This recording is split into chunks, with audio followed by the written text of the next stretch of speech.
Le paradoxe de la science, c'est que à la fois, elle reconnaît ces différences et à la fois, elle les nie.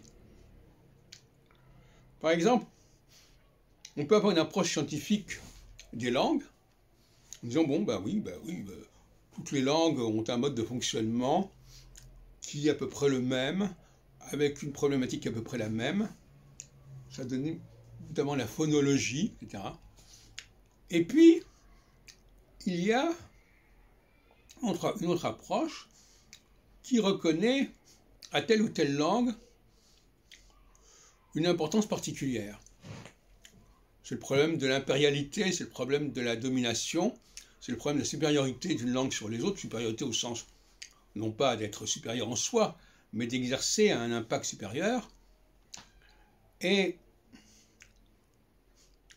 voyez-vous, nous sommes là en face d'un vrai problème.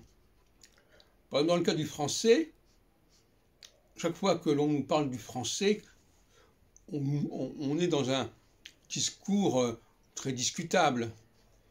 Parce que, tout comme pour la question juive d'ailleurs, dont j'ai parlé tout à l'heure, on peut à la fois nier la spécificité du français en disant le français est une langue comme les autres, ou bien reconnaître sa spécificité.